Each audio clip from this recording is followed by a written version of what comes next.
some noise for Orange Juice in a Blunt.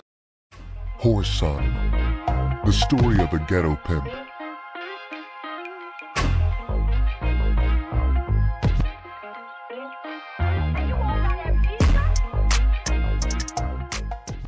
Body.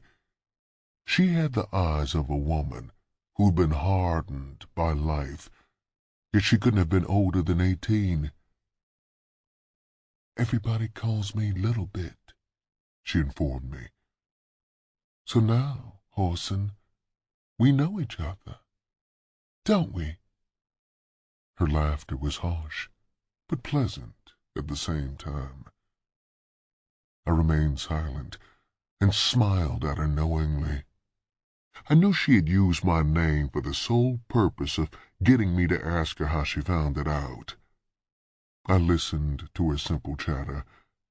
After a while I came to the conclusion that Little Bit wasn't too bright.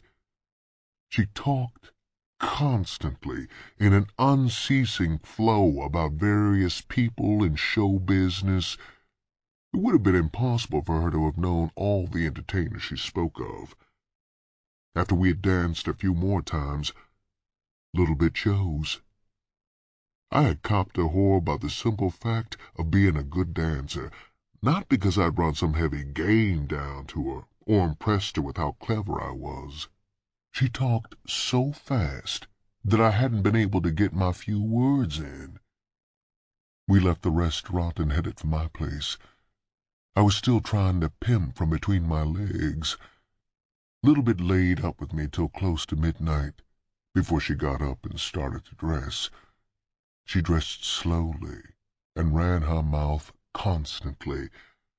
Having my own racehorse on the track meant a lot to me, but her persistent gibbering had destroyed the satisfaction I had felt about copping another mud kicker. Normally I would have gone up on the track with her.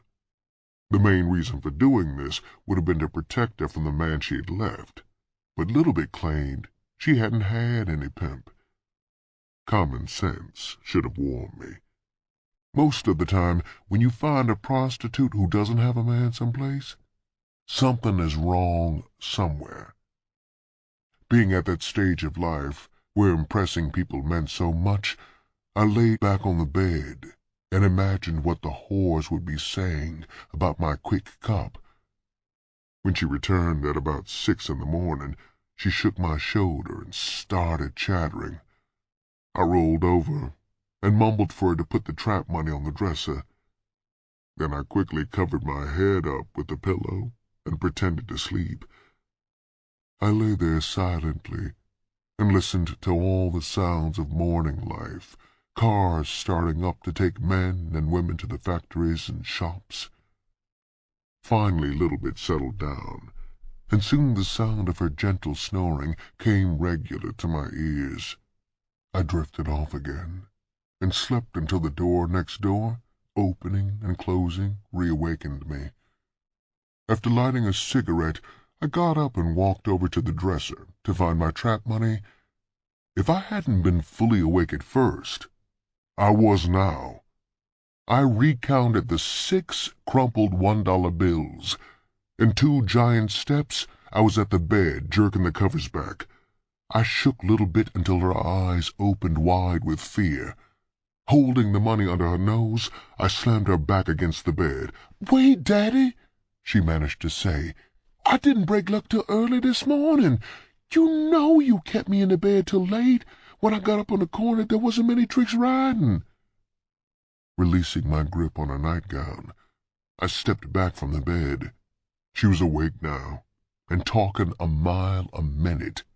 The floodgate was open, and I really didn't know how to stop it unless I put my fist in it. Since this was Friday, it would be a good night in the streets for a whore, so I didn't want to jump on her. It was the only thing that prevented Little Bit from getting a good ass-kicking that morning. She was talking so fast I couldn't get a word in. Stepping up to the bed, I grabbed a pillow and covered her face with it. Not to scare her, but just so I could get a word in. "Bitch!" I yelled angrily.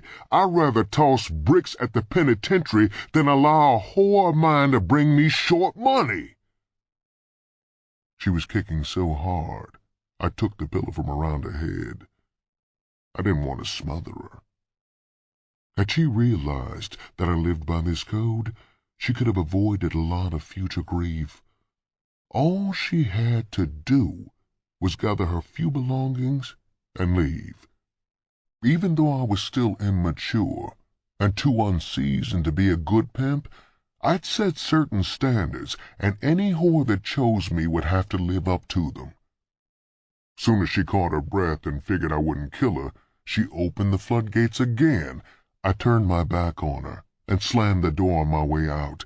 I stormed down the hallway in a rage.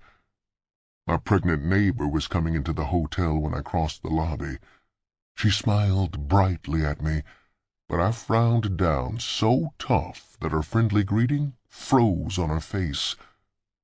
I went downtown and started playing con with a deadly intent. I short-conned my way down one side of the street and back up the other side. After playing one supermarket cashier out of a 10 spot, I doubled back and got into another line and played another cashier out of another bill. We were having an Indian summer, and the day was too hot for good boosting without a shot box, so I just kept on playing stuff. Traffic was backed up on the streets, with workers changing shifts when I started back towards the track. The bars were full of workers cashing their checks. I cursed my youth with a passion. Had I been of age, I could have mingled in the bar rooms with those veteran prostitutes, and in my daydreams I imagined myself the master of 50 hard-working whores. I strolled on down towards the pool room. That was one place I could get into without too much trouble.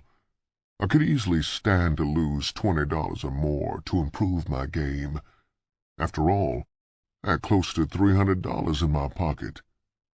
It was just dark when I emerged from the pool room. My bankroll was $15 shorter than it had been, but I counted that as cheap fees for learning how to play 9-ball good. On the back table in the pool room, a crap game was in the process of starting.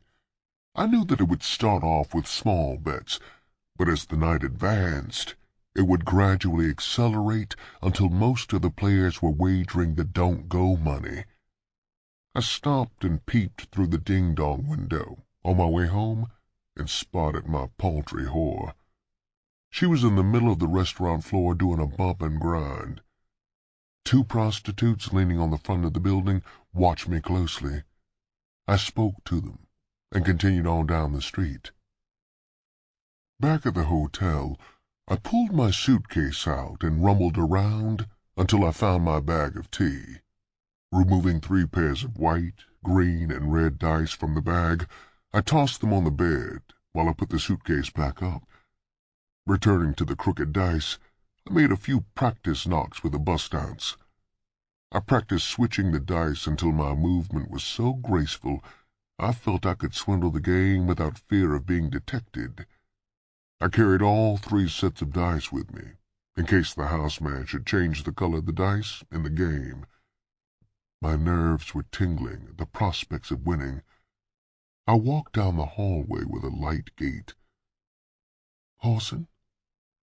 Whoreson, wait a minute. You going up on the corner?"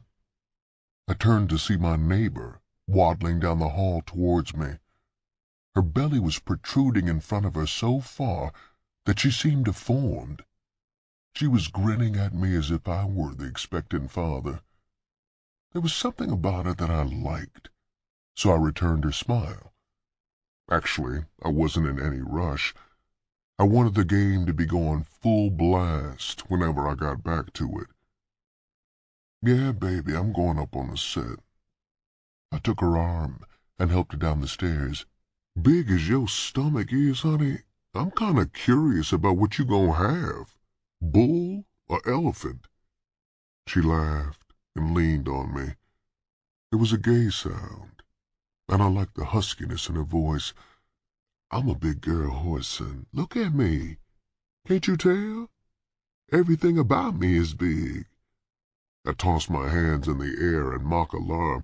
You mean to tell me everything is large, honey? That deep, beautiful sound of gaiety escaped from her again.